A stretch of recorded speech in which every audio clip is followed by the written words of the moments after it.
अस्सलाम वालेकुम दोस्तों, वेलकम टू अनदर वीडियो।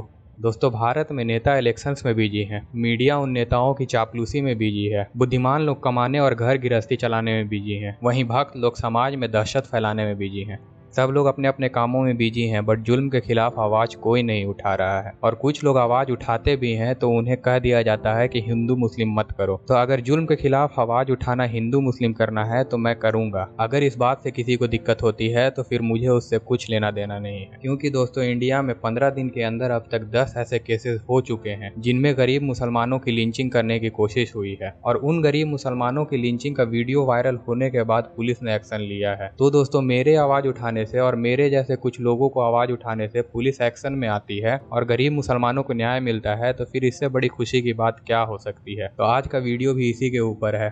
आज मैं इस वीडियो में आप लोगों को दिखाऊंगा कि कैसे शिवराज सरकार मुस्लिम्स और नॉन मुस्लिम्स में भेदभाव कर रही है, और ये बात मैं आप लोगों को प्रूफ के साथ दिखाऊंगा।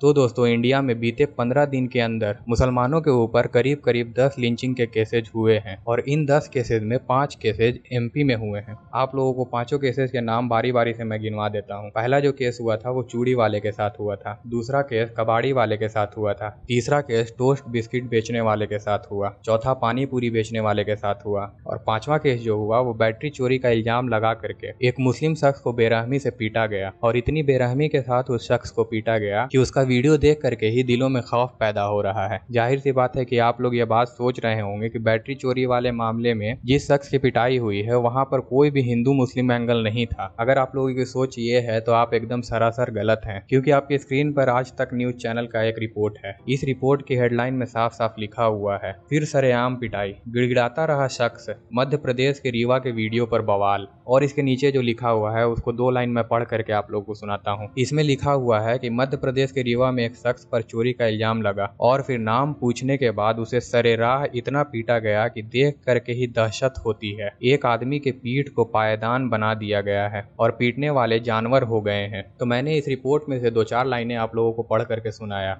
और आप लोग गौर कीजिएगा कि दूसरे लाइन में लिखा हुआ है कि फिर नाम पूछने के बाद अगर वो शख्स चोर होता और इन लोगों को यकीन होता कि उसने बैटरी चोरी की है तो उसका नाम नहीं पूछा जाता और उसे पुलिस के हवाले किया जाता, ताकि जिस शख्स का बैटरी चोरी हुआ है उसका बैटरी रिकवर हो सके और पता चले कि किसने चोरी किया है। बट इन लोगों ने नाम पूछने के बाद उसकी पिटाई चालू कर दी, और आप लोग वीडियो में देख सकते हैं कि वो बेचारा शख्स हाथ पैर जोड़ रहा है, उसे ना मारने की भीख मांग रहा है। बट ये लोग बेरहमी से उसको बेल्ट से पीट रहे हैं, और एक शख्स ने तो हद कर दी, उसके ऊपर चढ़ करके खड़ा हो गया। और फिर दोस्तों, इसी तरह का दूसरा घटना हुआ जो कि हरियाणा के नीमच का था। नीमच में जो घटना हुआ था वहां पर आदिवासी शख्स को पीट पीट करके मार दिया गया, और उस मामले में भी चोरी का ही इल्जाम लगाया गया था। आप लोगों को घटना के बारे में बता दूं तो एक आदिवासी शख्स को ट्रक के पीछे बांध करके खींचा गया, उसे रोड पर घसीटा गया, और इतने में भी दबंगों का मन नहीं भरा तो उसे जम करके पीटा। इतना ज्यादा पीटा कि इलाज के दौरान उस शख्स की मौत हो गई, और वहां पर भी आप लोग देखिएगा तो चोरी का ही इल्जाम लगाया गया था। इन दोनों मामलों में से जो पहला पॉइंट जो शक करने वाली है वो ये है कि अब जो गुंडे हैं वो चोरी जैसे शब्द का प्रयोग कर रहे हैं और चोरी का इल्जाम लगाने के बाद अपने टारगेट को मार पीट रहे हैं और उसको जान से मार दे रहे हैं। क्योंकि दोस्तों, चोरी का इल्जाम अगर लगा दिया जाए तो होता क्या है, अगर इस प्रकार का वीडियो वायरल होता है और चोरी का इल्जाम लगा हुआ है, बहुत सारे लोगों की मानसिकता ये होती है कि अगला आदमी चोर है, उसे ठीक पीटा जा रहा है। बट दोस्तों, ये गुंडों की नई चाल है। अगर हिंदू मुस्लिम एंगल सोशल मीडिया पर ट्रेंड करने लगता है तो पुलिस बहुत जल्दी एक्शन लेती है, बट वहीं चोर के सपोर्ट में कोई खड़ा नहीं होता है, इसीलिए चोर का इल्जाम लगाया जा रहा है। और फिर दूसरा जो पॉइंट निकल करके आ रहा है उसमें पहले मामले में जो मुस्लिम शख्स का पिटाई हुआ है और दूसरे मामले में नॉन मुस्लिम शख्स का पिटाई हुआ है। बट आप लोगों के स्क्रीन पर ये आज तक के न्यूज चैनल का एक रिपोर्ट का हेडलाइन है जिसमें लिखा हुआ है कि मध्य प्रदेश, शख्स को गाड़ी से घसीट कर मारा, आरोपियों के घर पर पुलिस ने चलवाया बुलडोजर। और नीचे आप लोग देख सकते हैं कि आरोपी के घर पर बुलडोजर चल रहा है। तो पहले मुस्लिम शख्स के मामले में क्या कार्रवाई हुई इसका कोई रिपोर्ट नहीं है। जी हाँ, उसमें गिरफ्तारी तो हुई है, बट गिरफ्तारी किस काम की? मामला ठंडा होने के बाद वो आरोपी छूट जाएंगे। बट दूसरे मामले में आदिवासियों को खुश करने के लिए शिवराज सरकार ने आरोपियों के घर पर बुलडोजर चलवा दिया। बट वहीं मुसलमानों से भेदभाव साफ दिख रहा है। शिवराज सरकार मुसलमानों से आखिर भेदभाव क्यों कर रही है? करीब करीब अब तक 5 मामले मुसलमानों के साथ लिंचिंग के हो चुके हैं, सिर्फ अकेले मध्य प्रदेश में। बट दोस्तों, आप लोग न्यूज पोर्टल खंगाल करके देख लीजिए, कहीं पर भी ऐसा एक्शन नहीं लिया गया है कि आरोपी को पकड़ करके तुरंत सजा दे दिया गया हो। यहाँ पर आप लोग देख लीजिए कि आरोपी का का घर तुरंत तोड़ दिया गया, क्योंकि मध्य प्रदेश की सरकार वोट की राजनीति करने में जुड़ चुकी है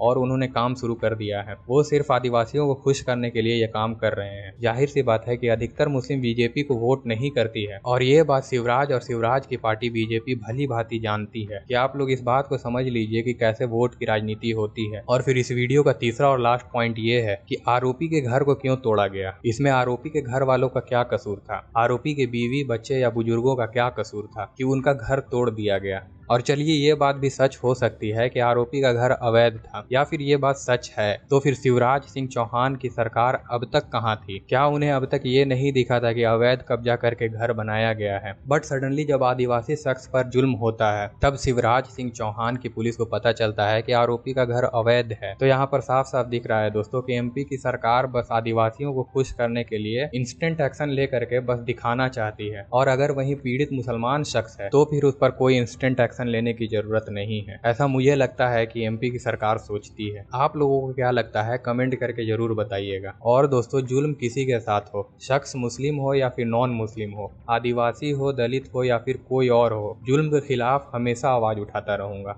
और जो भी ये बात बोल रहे हैं कि मैं हिंदू मुस्लिम कर रहा हूँ, तो जुल्म के खिलाफ आवाज उठाना हिंदू मुस्लिम करना नहीं है। अगर किसी हिंदू पर मुसलमान जुल्म करता है तब भी मैं आवाज उठाऊंगा, और किसी मुसलमान पर कोई हिंदू जुल्म करता है तब भी मैं आवाज उठाऊंगा। अगर आप लोगों को मेरा वीडियो पसंद आ रहा है तो चैनल को सब्सक्राइब जरूर कर लें, साथ के साथ नोटिफिकेशन बेल आइकन को भी एक्टिवेट कर लें। अगर यहाँ तक आप लोगों ने मेरा वीडियो देख लिया है तो आप लोगों को बहुत बहुत शुक्रिया। बहुत जल्द मुलाकात होगी किसी और वीडियो में।